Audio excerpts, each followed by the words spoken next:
Imaginons qu'on ait ici dans la première colonne la masse en kilogrammes d'un aliment et dans la deuxième colonne son prix en euros.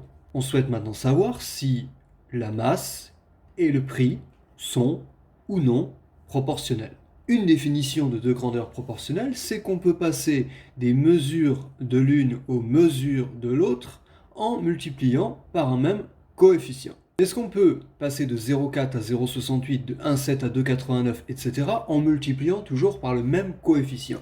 C'est pas évident à voir. Comment calculer ce coefficient? C'est toujours la même question. Vous voulez par exemple savoir par quel nombre multiplier 0,4 pour obtenir 0,68.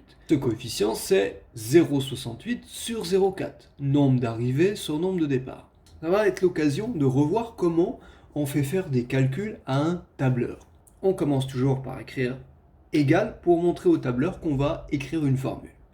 Égale 0,68 par 0,4.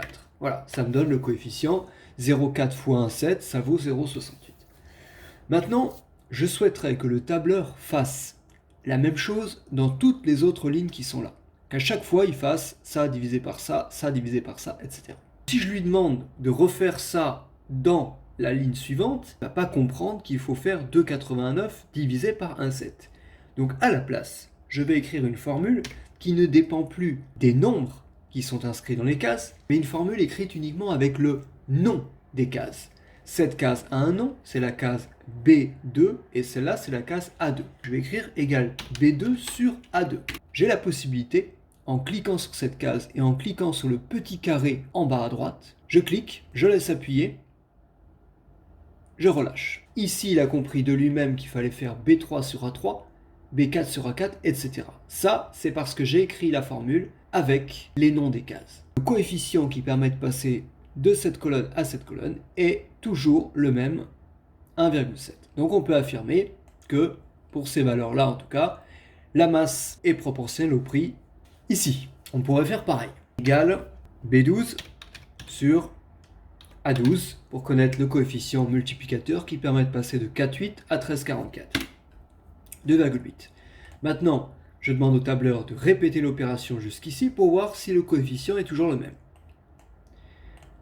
C'est le même, sauf ici et ici. Donc, on ne peut pas dire que cette grandeur est proportionnelle à celle-là. On aurait pu remarquer que la masse n'était pas proportionnelle au prix, beaucoup plus simplement.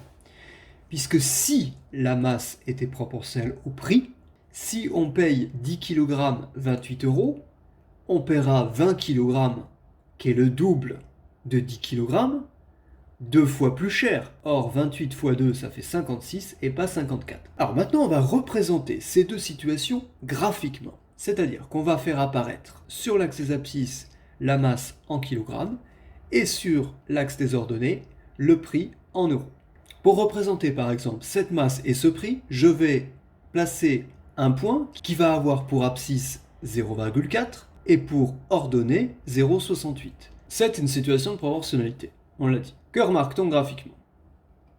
Il semble que ces points soient alignés. Si je trace une droite qui passe par exemple par ce point et par ce point, il semble effectivement qu'elle passe par tous les autres points. Donc les points semblent alignés entre eux et semblent aussi être alignés avec l'origine du repère. Donc ça, c'est une première propriété qu'on va admettre. Si on a une situation de proportionnalité, alors elle est représentée graphiquement par des points alignés entre eux et alignés avec l'origine du repère.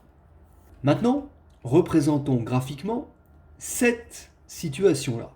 Voilà ce qu'on obtient. Si je trace par exemple une droite qui passe par ce point et ce point, elle ne passe pas par tous les points. Par ce point et ce point, elle ne passe pas par tous les points, etc. Autre propriété qu'on va admettre, si on n'a pas une situation de proportionnalité, on ne peut pas avoir des points alignés entre eux et avec l'origine. Donc finalement, dire qu'on a une situation de proportionnalité revient à dire qu'elle est représentée graphiquement par des points alignés entre eux et avec l'origine. Je dis